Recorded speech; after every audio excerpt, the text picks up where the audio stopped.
Trigger events, or simply triggers, are a bit of a murky and touchy subject within Worm. You see, to have powers bestowed upon you, one must experience a traumatic event. That certainly sounds simple enough, but because it does sound so simple, many groups, organizations, and governments have a vested interest in making sure the exact details of trigger events are not widely known and disseminated. After all, you don't want parts of your population or membership harming themselves or putting themselves in unnecessary danger, especially since they would most likely be ignorant of the finer details of triggers. For one, you can't really force them. In general, to trigger, you must be pushed past the stress limits your body can handle, be it mentally, physically, or both. You need to be exceptionally desperate, to say the least, and while someone could hypothetically put themselves in such a state, a part of the person will always know to some degree that they got into their predicament quote-unquote artificially. More so, since the circumstances for someone to trigger are somewhat dependent on the person, the situation one may intentionally involve themselves in may not be the quote-unquote exact situation required for them to trigger in the first place. Anyway, with some of the generalities out of the way, I'll move on to the various types of triggers, beginning with natural or normal triggers. Now, outside of the earlier generalities, there isn't too much to say. So, to be honest, this next section will be more about the influences that can affect what power someone could acquire. Generally speaking, mental stress triggers tend to lead to more mental-based powers, and physical stress triggers tend to lead to more physical-based powers. Additionally, depending upon the exact state a person's in and the exact nature of the trigger event, a given power is further influenced to be a certain way. Okay then. I want to make something clear. Despite what I'm about to say about inherited powers, parahuman powers are not genetic. That being said, if someone in the family has powers, be they blood related or not, others in the family will likely also have powers or have the potential to trigger. Additionally, the triggered powers tend to be similar to the powers of other family members, with some room for variation given other factors. I will also note that children are prone to develop several weaker powers related to other parahumans around them.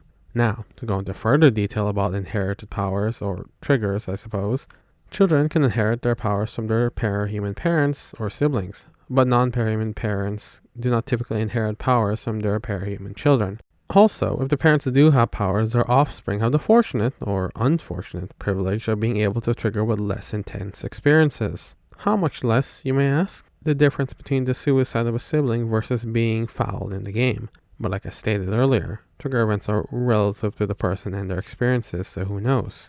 Maybe a particularly sheltered or high-strung person can be triggered by something seemingly pedestrian, like, I don't know, jumping into a cold lake or something like that. Moving on, we have cluster triggers. For something to be considered a cluster trigger, multiple individuals must trigger at around the same time and in relative close proximity. On its own, that does not seem too remarkable, besides, an event drastic enough to trigger multiple people. However, parahumans involved in a cluster trigger do have some unique attributes. Typically, while cluster triggers still have a main power, they also have an array of smaller powers, similar to those with inherited powers. But, somewhat dissimilar to the latter, those smaller powers tend to be weaker modified versions of the main powers of the others involved in the cluster trigger. Aside from that, another interesting aspect of clusters is how those involved often develop intense feelings towards one another through the phenomenon described as the kiss-kill dynamic. They can be positive, such as bonds of love or friendship, but it can also be negative, such as feelings of animosity. Even then, the presumably positive emotions are not necessarily positive, since there is such a thing as a one-sided obsession along with twisted variations of love and friendship. It also does not help that there is a possibility of personality bleed-through between those in the cluster. Though, as a final note for this part, I want to mention that said bleed-through along with the kiss-kill dynamic may be a bit overemphasized. With the larger section out of the way, the next two should be shorter.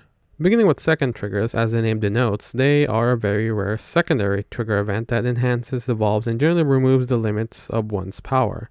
Unfortunately, one must experience an event similar or more intense than their initial trigger, and as one can imagine, the additional intense trauma experienced from the latter has a way of twisting someone's mental state.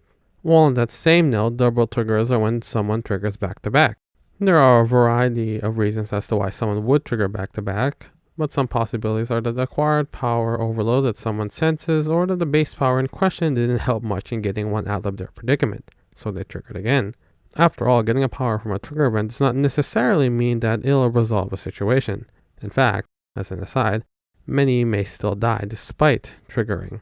The last type of trigger is a bit of a spoiler. It's a cauldron trigger. Long story short, if someone wants powers and meets certain qualifiers, they can buy a power in the vial and not need to go through a traumatic event. But that being said, one wonders the state of mind a person needs to be in to seek powers from an organization like Cauldron. Anyway, while one cannot exactly choose what power they get, they'll at least have some expectations on the type of power they can get depending on the vial they are given and to an extent their own personality. Though, there will always be a small chance of unexpected mutations, some minor, some major. Well, there are other details about triggers, but those are probably best served as their own videos. Anyhow, I hope this was a good enough video about the general concept of triggers and how they relate to powers.